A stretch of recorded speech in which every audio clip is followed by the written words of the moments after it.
Lord అండి. దేవునికి మహిమ కలుగును గాక. చిన్న ప్రార్థన చేసుకుందామండి. పరిశుద్ధ గొప్ప దేవా, నీకు స్తోత్రం, స్తుతి, మహిమ, ఘనత, ప్రభావం చెల్లించుకుంటున్నాం నాయనా. ఈ రోజు మాకిస్తున్న ఈ నూతనమైన సంవత్సర వాగ్దానాన్ని బట్టి నీకు వందనాలయ్యా. ప్రత్యేకమైన వాగ్దానంతో, ప్రత్యేకమైన దర్శనంతో మమ్మల్ని ఈ సంవత్సరం అంతటిలో ముందుకు నడిపిస్తున్నందుకు వందనాలు. గత కాలమంతయు కాచి కాపాడిన దేవా నాయన, ఈ రోజు ప్రభా ప్రత్యేకంగా ప్రభా ఈ నూతన దినమున, ఈ మొదటి దినమున ప్రభా మా కొరకు మీరు ఏర్పాటు చేసిన మాటకే మీకు వేలాది కోట్లాది వందనాలు తెలియజేసుకుంటూ యేసు నామములో ప్రార్థన తెలియకుంటూ పొందుకుంటున్నాం తండ్రి. ఆమేన్. ప్రైజ్ లార్డ్ అండి. దేవునికి మహిమ కలుగును గాక.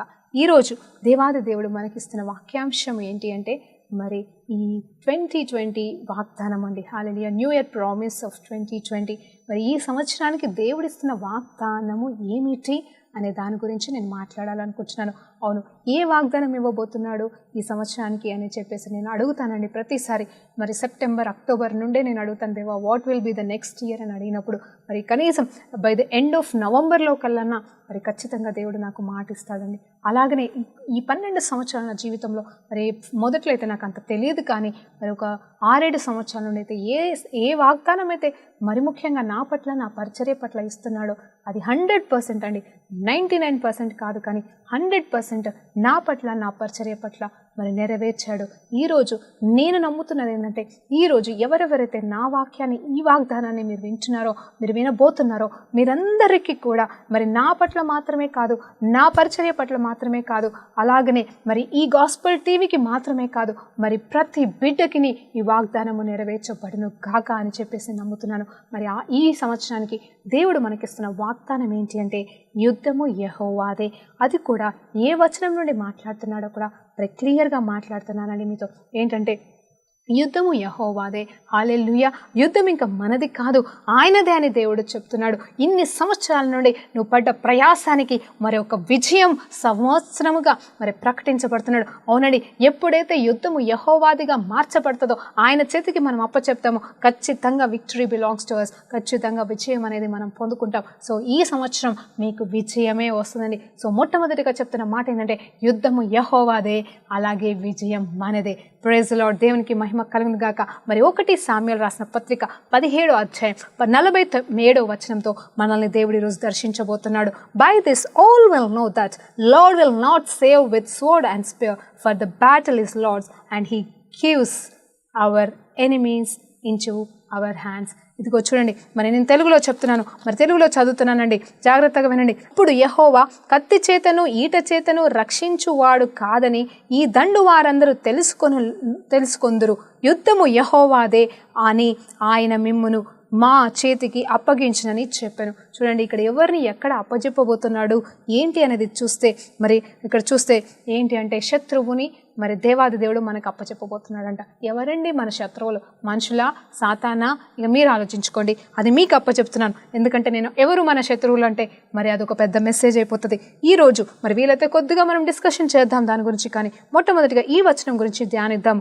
అప్పుడు యెహోవా కత్తి చేతన కానీ మరి ఈత చేత కానీ మనల్ని తప్పించేవాడు కాదు, కానీ మరి రక్షించేవాడు కాదు, కానీ మరి ఎలా రక్షిస్తాడు అంటే, ఆయన వాళ్ళనే సాధ్యం. ఇది ఆయన కత్తులు వాడాడంట, ఆయన మరి అంటే స్పేర్స్ వాడాడంట. మరి ఆయన ఏం వాడతాడు అనేది చూస్తే వాక్యమే మాట్లాడుతున్నాడు. ఆయన యుద్ధము చేస్తానంటున్నాడు. నేనే యుద్ధము చేస్తాను, యుద్ధము యెహోవాదే అని ప్రకటిస్తున్నాడు. అంత మాత్రమే కాదు, ఈరోజు నీ శత్రువులను నేను నీకు అప్పచెప్తున్నాను. ఈ వాక్యం ఎక్కడిది అంటే, ఏ సందర్భంలో ఉంది అంటే, దావీదు గొలియాతుకి మధ్యలో జరుగుతున్న సంఘటన అండి ఇది. అవును, ఈ మాట పలుకుతుంది అయితే ఎవరు అంటే దావీదండి. చిన్న బాలుడైన దావీదు గొలియాతుతో మాట్లాడుతున్న మాట ఈరోజు మన పట్ల వాగ్దానముగా దేవుడిస్తున్నాడు. అది కూడా దేవుని గురించిన వాగ్దానము. హల్లెలూయా. ఎలాంటి మాట అంటే, మనకి ఇది తెలుసు కదండి, సందర్భం తెలుసు. ఇది ఎలాంటి సందర్భం అంటే, మరి ఇజ్రాయెలైట్స్ అందరూ కూడా మరి ఫిలిష్టియన్స్ అందరూ వచ్చి మరి అక్కడ యుద్ధం చేస్తున్నప్పుడు, మరి అక్కడ గొలియాత్ అనే వ్యక్తి, మరి అంత పెద్ద వ్యక్తి వచ్చి నిలబడ్డప్పుడు, మరి మీ ఒక 40 రోజుల పాటుగా మరి నిలబడి ఏమంటున్నాడు తెలుసా? ఇదిగో మీలో ఎవరైనా ఒక్కరా ఇద్దరా ఎంతమంది వచ్చి నన్ను చంపుతారు, మరి ఎవరు గెలుస్తారు, అప్పుడు మీరు గెలిస్తే అప్పుడు నేను వదిలేస్తాను, మిమ్మల్ని ఈ జోలికి రానని చెప్పేసి మాట్లాడుతూ ఉంటాడు.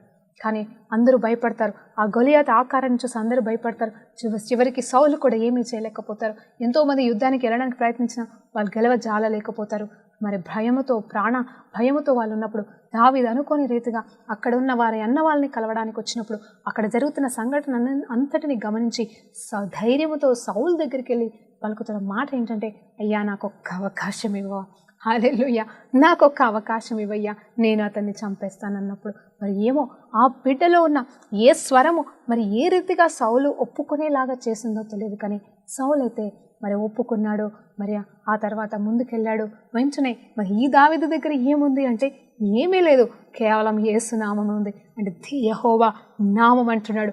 ఇదిగో నువ్వైతే కత్తితో వస్తున్నావేమో, లేకపోతే నీ చేతిలో ఉన్న ఆయుధాలతో నువ్వు వస్తున్నావేమో, కానీ వాటిని నువ్వు నమ్ముకుంటున్నావేమో, నేనైతే ఈ లోకాన్ని ఏలుతున్నా మరి అపరలోకపు తండ్రి యెహోవా నామంలో నీ దగ్గరికి వస్తున్నాను, నిన్ను మరి సంహరిస్తున్నాను అని చెప్పేసి నిన్ను ఆకాశ పక్షులకి వేస్తానని బెదిరిస్తూ మాట్లాడుతూ అప్పుడు పలుకుతున్న మాట ఏంటంటే, ఈరోజు దేవాది దేవుడు ఇక్కడున్న వాళ్ళందరికీ, అక్కడున్న శత్రువులైన ఫిలిష్తీయులకేమి, అలాగనే మరి ఇజ్రాయెలైట్స్ వారందరికీ కూడా, ఈ సమూహం అంతటికి దేవుడు పలకబోతున్న మాట, మరి నిరూపించుకుంటున్న మాట ఏంటంటే, ఒక కత్తి అక్కర్లేదు దేవుడికి, మరి ఒక ఆయుధం అక్కర్లేదు, కానీ మరి దేవునికి ఏమీ అక్కర్లేదు, కానీ ఇదిగో ఇలా విశ్వాసము చాలని చెప్పేసి దేవాది దేవుని నామంలో యుద్ధము యెహోవాదే అని ప్రకటిస్తున్నాడు. అంత మాత్రమే కాదు, ఈరోజు దేవాది దేవుడు నిన్ను అంటే గొలియాతుతో చెప్తున్నాడు, నిన్ను నాకు అప్పచెప్తున్నాడని. ఈరోజు దేవుడు మనకిస్తున్న ఈ 2020 ఈ 2020 సంవత్సరానికి దేవుడు మనకిస్తున్న వాక్యాంశం, మనకిస్తున్న వాగ్దానం, ఈ గాస్పెల్ టీవీకేమి, ఇదిగో మనకేమి, ఇదిగో మన పరిచర్యలకేమి, ఇదిగో వింటున్న ప్రతి బిడ్డకేమి, మరి ప్రత్యేకంగా నాకేమి అంటే, యుద్ధము యెహోవాదే, విజయము మనదే. ప్రైజ్ లార్డ్, దేవునికి మహిమ కలుగును గాక. మరి ఈ వాగ్దానంలో వెళ్తుండగా ఇంకా మీరు ఆలోచన చేయొచ్చు, మరి దీన్ని ఎలా ముందుకు సాగిద్దాము అని చూస్తే ఒక్కసారి ఎజ్రా గ్రంథంలో 8వ అధ్యాయము, మరి 8వ అధ్యాయము ఎజ్రా గ్రంథం 8వ అధ్యాయం 22వ వచనాన్ని ఒక్కసారి మనము ధ్యానించుకుందామండి. హల్లెలూయా, దేవునికి మహిమ కలుగును గాక. ఎజ్రా గ్రంథంలో ఎజ్రా ఎవరు ఉన్నాడంటే, మరి ఆయన ఒక ప్రవక్తగా ఉన్నాడు. మరి ఆయన ఎలాంటి వాడే ఉన్నాడు అంటే, దేవుని మందిరం కోసము ఆకలి తృష్ణ కలిగి మరి దేవుని మందిరాన్ని తిరిగి కట్టించాలని ప్రేరేపణ కలిగిన వాడిగా ఉన్నాడు. మరి ఆ సమయంలో నెహెమ్యా గారు ఉన్నారు, మరి యెహోషువ గారు ఉన్నారు, అంటే యాజకుడైన మరి యెహోషువ గారు ఉన్నారు, మరి జెకర్యా, మరి వీరందరూ అదే కాలం వారండి, ఒకే సమయంలో ఉన్నవారు. మరి ఐజయా కూడా ఇంచుమించు అదే సమయంలో ఉన్నవారు. కానీ ప్రత్యేకంగా ఎజ్రా అనే వ్యక్తి మందిర పునర్నిర్మాణం కొరకు, అంటే కూలిపోయిన యెహోషువ అంటే కూలిపోయిన ఆ యెరూషలేము మందిరాన్ని తిరిగి కట్టాలి అనే ప్రేరేపణ కలిగి మరి తన వారినందరినీ సమకూర్చుకుంటున్న సమయాల్లో జరుగుతున్న సంఘటనల గురించి, మరి ఎలా ఆయన ద్వారా మందిరం తిరిగి కట్టబడిందనే మాట గురించి ఇటు ఎజ్రాలో అలాగే నెహెమ్యాలో కూడా మరి కొద్దిగా రాయడం అనేది జరిగింది. ఇక్కడ చూసినప్పుడు మరి ఆయనకైతే మరి అధికారం అంటూ లేదు, కానీ దేవుడి నామములో అధికారం పొందుకున్న వాడిగా మరి మందిరాన్ని కట్టడానికి ముందుకు సాగినప్పుడు ఆయన మరి ఒక నది దగ్గరికి వచ్చాడంట. తనకి మరి ఉన్న ఆ జనాలందరినీ మరి సమకూర్చుకొని వారితో చెప్తున్న మాట ఏంటంటే, ఇదిగో మనము కొన్ని దినములు ఉపవాస ప్రార్థన ఉందామని చెప్పాడు. ఎందుకు? మందిరాన్ని పునర్స్థాపించుకోవడానికి, అంటే మరొకసారి కట్టడానికి. అక్కడ ఒక నది దగ్గరికి వెళ్తున్నారు. అదేం నది అంటే అహావా అనే నది అంటండి. హల్లెలూయా. అహావా అనే నది దగ్గర మరి వారు అక్కడ నిలబడి ఉన్నారు, అక్కడే ప్రయాణం చేస్తూ ఉన్నారు, అక్కడ కొద్ది కాలం గడిపారు. ఆ సమయంలో ఉపవాసం ఉండి ప్రార్థన చేస్తున్నారు.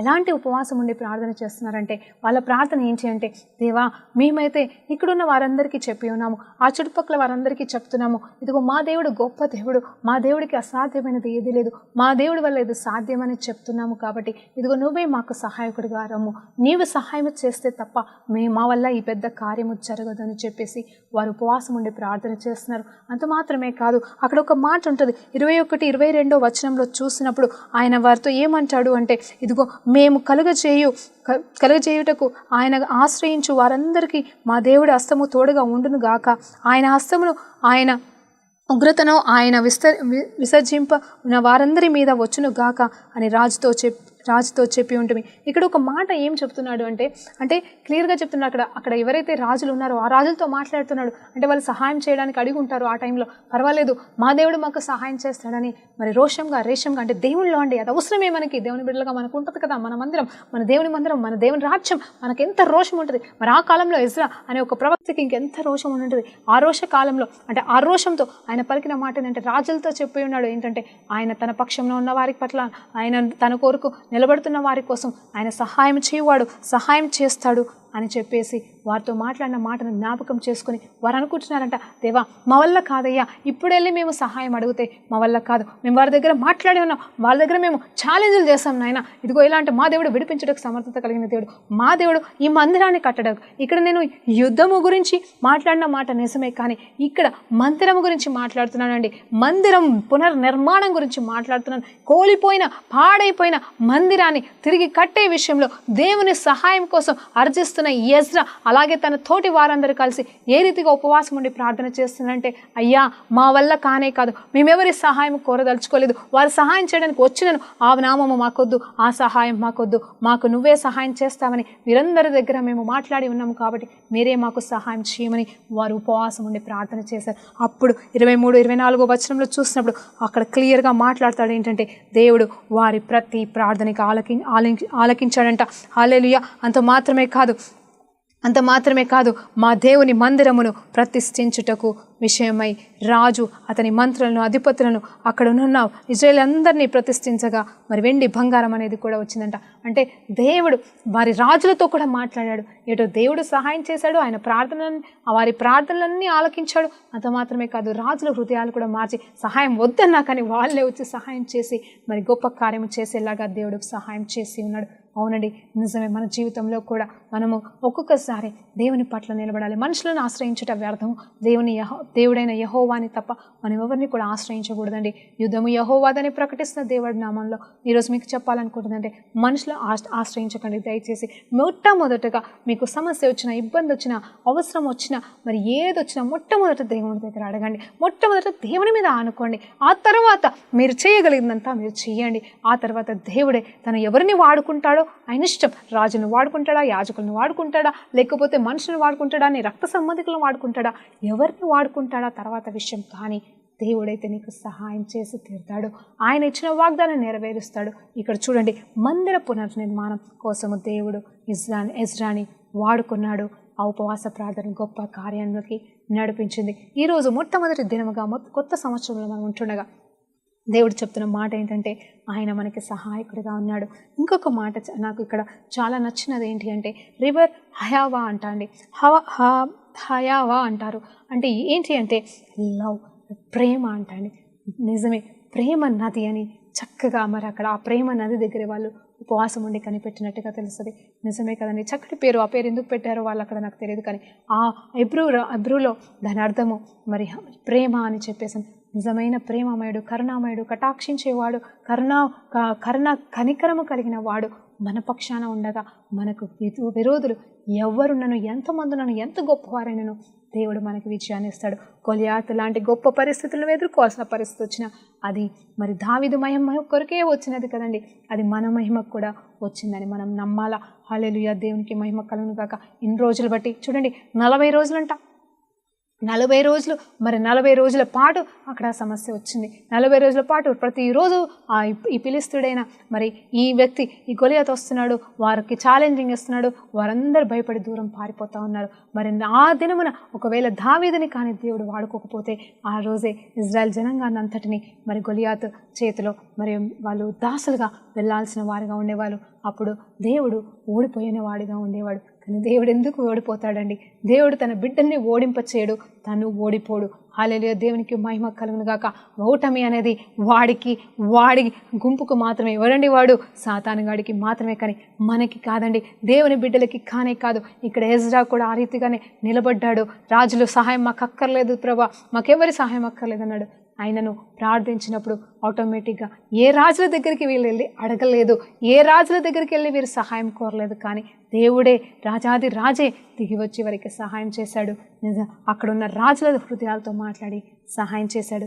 ఈరోజు నీ జీవితంలో కూడా ఎవరి ద్వారా దేవుడు నీకు సహాయం పంపుతాడో ఖచ్చితంగా పంపుతాడమ్మా. ఇదిగో మందిరం కట్టాలనుకుంటున్నావా ఈ సంవత్సరమైనా, ఇదిగో నీ పిల్లలకి పెళ్లి చేయాలనుకుంటున్నావా ఈ సంవత్సరమైనా, ఇదిగో దేవా నా పట్ల ఏ ప్రణాళిక కలిగి ఉన్నావు, ఇదిగో దేవా 40 సంవత్సరాల నుండి వేదన పరిస్థితులు గుండా వెళ్తున్నావా, 4 సంవత్సరాల నుండి వేదన పరిస్థితులు గుండా వెళ్తున్నావా, ఇదిగో ఒకే సమస్యలు పదే పడుతున్నావా, ఒకే సమస్య గుండా ఇన్ని సంవత్సరాలు వెళ్తూ అసలు విజయం అనేదే అసలు సంతోషం అనేదే లేకుండా వేదనతో గురి ఉన్నావా, ఈరోజు దేవుడు నిన్ను బలపరుస్తున్నాడు. నీతో చెప్తున్న మాట ఏంటంటే యుద్ధము యెహోవాదే, ఆయన మన పక్షాన ఉన్నాడు, ఆయనే మనకు దిక్కే ఉన్నాడు, ఆయనే మనకి సమస్తమై ఉన్నాడని దేవుడు మాట్లాడుతున్నాడు. ఆయన ప్రేమ ఈరోజు నిన్ను ఎంతగానో, అవునండి ఆయన ప్రేమకి వెల లేదండి. ఇదిగో నువ్వు సంపాదించుకుంటే వచ్చేది కాదు ఆయన ప్రేమ. ఇదిగో ఆయన ప్రేమను పొందుకోవాలంటే నువ్వేమీ చేయనక్కర్లేదు. ఆయన ప్రేమమయుడు అయిగా ఉన్నాడు. ఆయన ప్రేమనే ప్రేమతో నింపిన వాడిగా ఉండి ఆయన చేసిన గొప్ప కార్యం మనకి తెలిసిందే. మన కోసం దిగి వచ్చాడు, అడుగుతున్నాడు కదా, అంటున్నాడు కదమ్మా, ఇదిగో నా కుమారుణ్ణే నీకు ఇచ్చాను, నా కుమారుణ్ణే నీ కోసం సమర్పించాను, ఇదిగో మరి ఇంకా నేను చెయ్యనా అంటున్నాడు. కాబట్టి నిన్ను ఏ పిలుపు కోసమైతే పిలిచాడో, ఏ ప్రణాళికతోటి పిలిచాడో ఖచ్చితంగా ఈ సంవత్సరంలో అది నెరవేర్పు జరుగుతుంది. నువ్వు 1 సంవత్సరం ఎదురు చూస్తున్నావా, 2 సంవత్సరాలు ఎదురు చూస్తున్నావా, 40 సంవత్సరాలు ఎదురు చూస్తున్నావా, ఆ వాగ్దానం ఇంకా నెరవేర్చబడలేదని. కానీ దేవుడు రోజు చెప్తున్నాడు, ఆ వాగ్దాన విషయంలో హల్లెలూయా, ఇదిగో నువ్వు ఎన్ని యుద్ధాలు చేసి ఓడిపోయావో, ఎన్ని ప్రయత్నాలు చేసి ఓడిపోయావో, నువ్వు సమయం ఆలస్యమైంది అనుకుంటున్నావు, ఇంకా అది జరగదనుకుంటున్నావు. కానీ దేవుడు చెప్తున్న మాట ఏంటంటే ఈ సంవత్సరం ఆ యుద్ధము దేవుడు విజయంలోకి నడిపించబోతున్నాడు. ఆ యుద్ధము సమాప్తమవుతుంది. యుద్ధము సమాప్తమవుతనే కదండి విజయం అనేది ఇస్తాడు. ఇంకో మాట కూడా చెప్తాను, దయచేసి మరి డోంట్ గివ్ అప్ అండి. ఏ విషయంలో కూడా మీరు ఈ సంవత్సరం గివ్ అప్ చేయకూడదు. మీరు నిన్న నైట్ ఏమైనా తీర్మానం తీసుకున్నారేమో, ఇంకా దీన్ని ఈ సంవత్సరంతో వదిలేస్తున్నాను, ఫ్రెష్ స్టార్ట్ చేయాలని. అవును నిజమే, మంచి విషయాలకి నేను ఒప్పుకుంటాను, చెడు విషయాలు వదిలిపెట్టండి, మంచి వాటికి ఆరంభం దయచేయండి. కానీ కొన్ని విషయాలు ఇది జరగదు అని దేవుడు చెప్పిన వాటి విషయంలో మీరు నిరుత్సాహపడి మీరు గివ్ అప్ చేసుంటే, రాత్రి అంటే నిన్నటి దినమనే మీరు దాని గురించి మర్చిపోవాలని తీర్మానం తీసుకుంటే, ఈరోజు మీతో ఒక్క మాట మాట్లాడుతున్నాను. ఈ ఒక్క సంవత్సరం దేవుడికి ఇచ్చి చూడు. హల్లెలూయా, ఈ ఒక్క సంవత్సరం దేవుడికి ఇచ్చి చూడని దేవుడు మాట్లాడుతున్నాడు. ఈ సంవత్సరం అంతము లోపల దేవుని చిత్తమైతే ఈ రోజు అంతము లోపలే మరి దేవుడు గొప్ప కార్యము చేస్తాడని నేను నమ్ముతున్నానమ్మా. ఈరోజు మీ పట్ల జరుగును గాక. ఆ యుద్ధము ఆరంభమైంది కాబట్టి ఖచ్చితంగా ఆ యుద్ధము యెహోవాదే. ఆ 40 దినములో జరగని కార్యము ఇదిగో 40వ దినమున దావీదు అనే ఒక చిన్న బిడ్డ ద్వారా, మరి చిన్న బిడ్డ యవనస్తుడు, మరి ఏ బలము లేనివాడు, ఏ శక్తి లేనివాడు, కానీ యేసు నామంలో వచ్చినప్పుడు, ఈ దేవాది దేవుని నామంలో వచ్చినప్పుడు అన్నీ అనుకూలమైపోయాయి. ఇదిగో అవకాశం వచ్చింది. అవకాశం రాదండి. చాలామందికి తలాంతులు ఉంటాయి, అభిషేకం ఉంటుంది. మరి బయట కూడా కావచ్చు, బయట వరల్డ్లో కూడా కావచ్చు, అంటే లోకానుసారంగా చూస్తే కూడా మరి ఎంతో జ్ఞానం, ఎంతో తలాంతులు ఉంటాయి. ఈ తలాంతులని ప్రకటించడానికి, చూపించుకోవడానికి అవకాశాలు రావు, ద్వారాలు తెరవబడవు. కానీ మరి ఇక్కడ దావీదు అనే ఒక చిన్న బాలుడికి దేవుడు ఎప్పుడైతే ఆ దేవుని అనుగ్రహం అనేది పొందుకున్నాడు, అంటే దేవుని ద్వారా ఆ రోజు ఆ రీతిగా నడిపించబడదు. కేవలం దేవుని ఆత్మనే ఆ రోజు ఆ బిడ్డని 40 రోజుల నుండి రాని వ్యక్తి ఆ రోజు ఎలా వచ్చాడు అనేది ఆలోచన చేస్తే, మరి నేను అనుకుంటున్నాను అది కేవలం దేవుడే తీసుకొచ్చాడు. దేవుడే తీసుకొచ్చి ఆ చిన్న బాలుని వాడుకొని మరి దేవుని హృదయంలో ఉన్న ఆ బిడ్డ, దేవుని హృదయానుసారమైన ఆ బిడ్డ ద్వారా ఈ గొలియాతుని సంహరించాడని. అలాగే ఇదిగో నీవే ఒక దావీదులాగా దేవుడు నిన్ను వాడుకుంటాడో నాకు తెలియదు, లేకపోతే ఇక్కడ ఎజ్రా గ్రంథంలో లాగా రాజులని సహాయంగా పంపిస్తాడో నాకు తెలియదు, కానీ ఆయన మాత్రం నీకు విజయాన్ని ఇస్తాడు. ఇదిగో పరిచర్యలో కావచ్చు, కుటుంబంలో కావచ్చు, మరొక్కసారి జ్ఞాపకం చేస్తాను, ఎక్కడైనా సరే ఈ యుద్ధం ఆరంభించబడింది. నేను ఎందుకు గివ్ అప్ చేయొద్దు అని అన్నానంటే ఒక్కసారి ఆలోచన చేయండి. యుద్ధము యెహోవాదే, యుద్ధము యెహోవాదా అని మనం ప్రకటిస్తూ మరి యుద్ధ భూమి నుండి పారిపోతే ఎట్లా అమ్మా? మనం యుద్ధ భూమిలో నిల్చుంటేనే కదా. అవును, ఎవరు గెలిచినా ఎవరో ఒకరు ఓడిపోతారు, ఎవరొకరు గెలుస్తారు. ఒక ఆటలోనే కావచ్చు, ఒక కాంపిటీషన్లో కావచ్చు, లేకపోతే యుద్ధంలోనే కావచ్చు. ఒకరు గెలవాలా, ఒకరు ఓడిపోవాలా, తప్పేం లేదు. కానీ ఇక్కడ దేవుడు మన పక్షాన ఉన్నాడు కాబట్టి మనమే గెలుస్తాం. అది నిజం కదా, అది యథార్థం. ఎందుకంటే దేవుడి వాక్యము సత్యము కాబట్టి. ఈరోజు నేను గివ్ అప్ చేయొద్దని ఎందుకు అన్నాను అంటే, అది విడిచిపెట్టొద్దు, ఇక్కడ ఆగొద్దు, ముందుకు సాగండి, ఇంకా నిలబడండి, ఇంకా వెయిట్ చేయండి, ఇంకా నిరీక్షించండి అని ఎందుకు మీకు ఆశ పెడుతున్నాను అంటే, ఆ యుద్ధ భూమిలో ఈరోజు మీరు నిల్చుంటేనే మీకు యుద్ధము యెహోవా అని మీరు పలకొచ్చు. అంత మాత్రమే కాదు, ఆ విజయాన్ని మీకు ఇస్తాడు. ఒకవేళ మీరు యుద్ధ భూమి నుండి పారిపోతే యుద్ధం యెహోవాదే అన్నంత మాత్రాన ఆ విజయం ఎవరికి ఇస్తాడండి? మరి అందుకోసమే మీతో మాట్లాడుతున్నాను ఏంటంటే యుద్ధం యెహోవాదే అని చెప్పిన దేవుని నామంలో అంటున్నాడు, డోంట్ గివ్ అప్. ఇప్పటి వరకు ఏ విషయంలో అయితే మీరు గివ్ అప్ చేయాలనుకున్నారో దయచేసి ఇంకొక సంవత్సరం మీ పట్ల దేవుడు కృప చూపిస్తున్నాడు. ఇది ఒక సమయ కాలంగా, ఏర్పాటు కాలంగా, నియామక కాలంగా, అవును ఒక ఇయర్ ఆఫ్ జూబ్లీగా, మరి 7వ సంవత్సరం అంటారు కదా, ఇయర్ ఆఫ్ జూబ్లీని 6 సంవత్సరంగా దేవుడు ఈ సంవత్సరాన్ని మనకి ఇవ్వబోతున్నాడు. ఈ రోజు నుండి నీ ప్రతి ప్రార్థన ఆలకించబడును గాక. ఈ రోజు నుండి నువ్వు చేసే ప్రతి ప్రార్థనకి జవాబు వచ్చును గాక. అఫ్కోర్స్ దేవుని చిత్తానుసారమైన ప్రార్థన నుండి నేను దేవునికి వ్యతిరేకంగా నేను మాట్లాడదలుచుకోలేదు. కానీ దేవుని చిత్తానుసారంగా ఇతరులకు మేలుకరంగా ఉండే ఏ ప్రార్థన నువ్వు చేసినా ఖచ్చితంగా ప్రార్థన జరుగుతుంది. అది ఎలాంటి ప్రార్థన అయినా సరే, అంటే ఎవరి కోసం చేసే, అది ఆత్మ సంబంధమైన ప్రార్థనే కావచ్చు, ఇదిగో విడుదల సంబంధమైన ప్రార్థన కావచ్చు, ఆరోగ్య సంబంధమైన ప్రార్థన కావచ్చు, ఫైనాన్షియల్ ప్రార్థనే కావచ్చు, ఏ రకమైన ప్రార్థన ఎవరి కోసము నువ్వు చేసినా ఆ ప్రార్థనకి దేవుడు జవాబిస్తాడు. నీ కుటుంబం కోసం చేసే ప్రార్థన, ఇన్ని సంవత్సరాల నుండి అవ్వని ప్రార్థనలు, అంటే నువ్వు ఎన్ని ప్రార్థనలు చేసి మర్చిపోయావో ఆ ప్రార్థనలన్నింటికీ జవాబు నువ్వు ఈ సంవత్సరం చూడబోతున్నావని దేవుని నామములో మీకు జ్ఞాపకం చేస్తున్నాను. హల్లెలూయా, దేవునికి మహిమ కలుగును గాక. మరి ఈరోజు మరి గొప్ప దేవుడు ఒక చిన్న మరి ఎంకరేజ్మెంట్గా నేను నా సాక్ష్యం గురించి చెప్పాలనుకుంటున్నాను. ఏంటి అంటే, పోయిన సంవత్సరం కూడా మరి మీకు జ్ఞాపకం ఉందో లేదో, మరి ఎవరైనా చూసారో లేదో నాకు తెలియదు, ఇయర్ ఆఫ్ అథారిటీ అని చెప్పి మరి దేవుడు నాకు వాగ్దానం ఇచ్చాడు. ఇయర్ ఆఫ్ అథారిటీ అంటే అధికారం అన్నాడు, మరి రక్షణ అన్నాడు, రిడెంప్షన్ అన్నాడు. ఈ 3 మాటలతో దేవుడు నన్ను బలపరిచి మరి చక్కగా మాట్లాడాడండి. దేవానికి స్తోత్రం నాయన. మరి ఇవన్నీ కూడా నా పట్ల ఎలా నెరవేర్చబడతాయి అని నాకు తెలియదు, కానీ ఒకటి మాత్రం నిజం, నేను నమ్మి ఉన్నాను, నిజంగా చెప్తున్నానండి. ఆ మాటల్లో ప్రతిదీ కూడా నా పట్ల నెరవేర్చాడు. రక్షణ విషయంలో సహాయం చేశాడు, ఇదిగో మరి రిడెంప్షన్ విడుదల విషయంలో సహాయం చేశాడండి. ఇదిగో నిజం చెప్తున్నానండి, దేవుడు అథారిటీని కూడా ఇచ్చి ఉన్నాడు. నిజం చెప్పాలంటే లాస్ట్ ఇయర్ నేను అనుకోలేదండి గాస్పెల్ టీవీని నేను కంటిన్యూ చేస్తాను, అంటే ఈ పరిచర్యని, టీవీ పరిచర్యని నేను కంటిన్యూ చేస్తాను నేను అనుకోలేదు. కానీ దేవుడు నాతో మాట్లాడుతున్నాడు, నువ్వు ఆపవు కానీ కంటిన్యూ చేస్తావు అని చెప్పినప్పుడు, దేవా ఇది నేను ఈ సంవత్సరం గురించి చెప్పట్లేదని, పోయిన సంవత్సరం మరి కొత్త సంవత్సరంలో ఆ సమయంలో అనుకున్నాను, దేవా ఈ యొక్క 2-3 నెలలు నేను చెప్పేసి మానేస్తాను దేవా అని ప్రార్థన చేస్తున్నప్పుడు దేవుడు ఒక మాట అన్నాడు, నీకు నేను అధికారం ఇస్తున్నాను, నిన్ను నడిపిస్తాను, కాబట్టి ఈ సంవత్సరం నువ్వు ఆపవని చెప్పినప్పుడు, దేవా నీ చిత్తం ప్రకారంగా జరిగించని దేవునికి సరెండర్ చేసినప్పుడు, ఆయన చేసిన కార్యం ఏంటంటే ఆగకుండా మరి కొత్త సంవత్సరంలో కూడా ఆ సంవత్సరం అంతటిలో వాడబడి చూడండి 2019లో సంపూర్ణంగా మరి మీ ముందరకు వచ్చి వాక్యం చెప్పడం అనేది జరిగింది. నాకు తెలియదు ఎంతమంది విని దీవించబడ్డారో, నాకు తెలియదు ఎంతమంది కానీ కాల్స్ వస్తున్నాయి, యూట్యూబ్ ద్వారా చూస్తున్నారు, మరి ఎన్నో కాల్స్ వస్తున్నాయి, ఎంతోమంది బలపరచబడుతున్నారు, ఎంతోమంది దీవెన పొందుకుంటున్నారు, ఎంతోమందికి ఒక నిజంగా ఒక ఓదార్పులాగా నేను ఉండగలుగుతున్నానంటే అది కేవలం దేవుడిచ్చిన పిలుపమ్మ. అంత మాత్రమే కాదు, తను నాకిచ్చిన పరిచర్యను బట్టి నన్ను ఏ రోజు కూడా ఈ రోజు వరకు కూడా సిగ్గుపరచలేదు. నాకు ఇచ్చిన మాట ఏంటంటే నీ ప్రతి ప్రార్థనకి జవాబిస్తానన్నాడు. దేవా నిజమే, గత 12 సంవత్సరాల నుండి జరగని కార్యాలు ఈ సంవత్సరంలో జరిగాయండి. నేను అడిగినాను, నా సాక్ష్యం విన్న వారికి మరి ముఖ్యంగా చెప్తున్నాను, నేను కరీంనగర్ గురించి ప్రార్థన చేసిన 12 సంవత్సరాలు, దేవా నాకు ఈ గాస్పెల్ టీవీ వద్దు, నాకు ఈ టీవీ పరిచర్య వద్దు, నాకు ఈ హైదరాబాద్ వద్దు, నాకు ఏది వద్దు దేవా, నన్ను కరీంనగర్లో తీసుకెళ్ళి నన్ను వాడుకోనాయన అన్నప్పుడు మరి అద్భుతమైన రీతిగా 12 సంవత్సరాల నుండి జరిగిన కార్యం, 12 సంవత్సరాలు నేను ఎదురు చూసి ఇక దేవా ఇక నా వల్ల కాదు అని, ఇక దేవా ఇంక నేను వదిలేస్తానని స్టేజ్కి వచ్చేసానమ్మా. ఇంకా సరే దేవా నువ్వు ఎక్కడ వాడుకో, ఇంకా సరే నేను కరీంనగర్ గురించి మర్చిపోతానని ప్రార్థన చేయడం ఆరంభించే సమయంలో దేవాది దేవుడు నాకు కరీంనగర్ కోసం ద్వారం తెరిచాడండి. ఇప్పుడు నేను అక్కడి నుండే పరిచర్య చేస్తున్నాను. ఈ వాక్యం ఈ సాక్ష్యం చెప్పడానికి నేను నిజంగా ధన్యురాలని నమ్ముతున్నాను. నాకు జ్ఞానం లేదు, నాకు ఏ తలాంతులు లేవు. నేను ఎంతోమంది అన్నాను, తలాంతులు ఎన్నో ఉంటాయి, మరి జ్ఞానం ఉంటుంది, మరి చెప్పాలంటే ఎంతోమందికి ఎన్నో మరి గిఫ్ట్స్ ఉంటాయి, ఆత్మీయ పరంగానే కావచ్చు, లోకం పరంగానే కావచ్చు, కానీ అవకాశాలు అనేవి ఉండవు. కానీ నాకైతే అసలు ఏ వరము లేదు, ఏ తలాంతు లేదు, మాట్లాడడానికి కూడా రాదు. మీరు గమనించారో లేదో, నాకు ఆ వచనాలు కరెక్ట్గా పలకడానికి కూడా రాదు. కానీ దేవుడు నన్ను ఇంతగా వాడుకుంటున్నాడంటే కేవలం ఆయన ఇచ్చిన కృప, ఆయన నాకు చేసిన వాగ్దానాలు ప్రతిదీ కూడా పొల్లిపోకుండా నెరవేరుస్తాడు అనే దీవెన. సో కరీంనగర్ గురించి నేను గివప్ చేయాలనుకున్నప్పుడు దేవుడు నా కళ్ళు తెరిపించి, you are not giving up but I'm giving అని చెప్పేసి ఈ సంవత్సరంలో నేను అక్కడ అడుగు పెట్టడానికి కృప చూపించాడు. మీరు కూడా ప్రార్థనలో పెట్టండి నా కోసం. మరి ఆ కరీంనగర్ విషయంలో మరి దేవుడు ఏమనుకుంటున్నాడో నాకు తెలియదు, కానీ నేను మాత్రం ఆ కరీంనగర్ విషయంలో మరి కంప్లీట్గా పరిచర్యకి సమర్పించుకున్నానండి. హల్లెలూయా, దేవునికి మహిమ కలుగును గాక.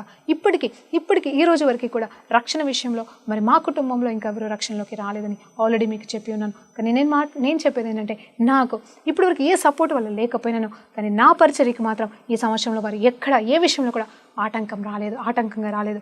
ఫిజికల్గా, మెంటల్గా, మరి ఫైనాన్షియల్గా వాళ్ళని సపోర్ట్ చేయకపోవచ్చు, కానీ వాళ్ళు మాత్రం నాకు ఆటంకం పడలేదు. ఇప్పుడు కరీంనగర్ వెళ్ళడానికి కూడా వాళ్ళు నాకు ఫ్రీడమ్ సపోర్ట్ ఇచ్చి ఉన్నారు. నా తల్లిదండ్రుల గురించి నేను చెప్తున్నానండి, నా అన్న చెల్లెల గురించి నేను చెప్తున్నాను. వారందరూ నాకు అంటే వాళ్ళు జస్ట్ అంటే వారి మాటలు నాకు డైరెక్ట్గా లేకపోయినా నేను వెళ్తున్నానంటే సరే అని చెప్పిన మాట చాలు కదండి, అది కూడా ఓదార్పునే ధైర్యాన్ని ఇస్తుంది కదా. సో ఆ రీతిగా నేను ప్రే చేస్తున్నానంటే వారిని కూడా ఈరోజు కాకపోతే రేపు రక్షణలోకి తీసుకొస్తాడు.